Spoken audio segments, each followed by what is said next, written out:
Hi friends, oats idli మా daily బ్రేక్ఫాస్ట్లో నెక్స్ట్ది. ఇది దాదాపు అందరికీ తెలుసు, కానీ జస్ట్ స్మాల్ సజెషన్. మామూలుగా సఫోలా ఓట్స్, క్వాకర్ ఓట్స్ నార్మల్వి జనరల్గా అందరూ రోస్ట్ చేసి కోర్స్ గ్రైండ్ చేసి ఇడ్లీకి వాడతారు కదా. అలా చేస్తే న్యూట్రియంట్స్ పోతాయి.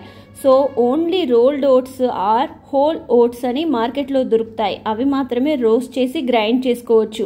ఎందుకు అంటే నార్మల్ ఓట్స్లో ఆల్రెడీ ప్రాసెస్ చేసి ఉంటుంది.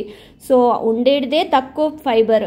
సో ఇంకా గ్రైండ్ చేస్తే ఏమీ ఉండదు. సో నార్మల్ ఓట్స్ని గ్రైండ్ చేయకుండా ఇలా నేను చూపించినట్లు ఇడ్లీ చేసుకోవచ్చు. దానివల్ల బెనిఫిట్స్ ఉంటాయి.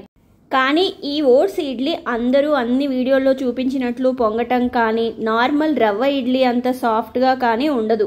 నార్మల్గా కొంచెం మెత్తగా ఉండి తినేటట్టుగా ఉంటుంది.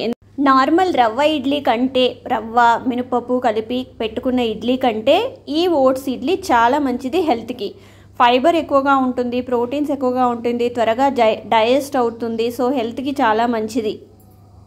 అండ్ ఈ ఇడ్లీ చేసుకోవడం చాలా ఈజీ. ముందు రోజు నానబెట్టుకోవడం, గ్రైండింగ్ చేసుకోవడం, పప్పు గ్రైండింగ్ చేసుకోవడం అలాంటి పనులు ఏవి ఉండకుండా జస్ట్ మనం మార్నింగ్ ఇడ్లీ చేసుకునే 1 గంట ముందు ఇలా ఓట్స్ని కాస్త బొంబాయి రవ్వని కలుపుకొని, పెరుగు కలుపుకొని నానబెట్టుకొని 1 హాఫ్ అన్ అవర్ నానబెట్టుకొని సాల్ట్ వేసుకొని ఇలా ఇడ్లీ కన్సిస్టెన్సీ వచ్చేంత వరకు చేసుకొని ఇడ్లీ ప్లేట్స్లో పెట్టుకొని ఇడ్లీ చేసుకోవటమే.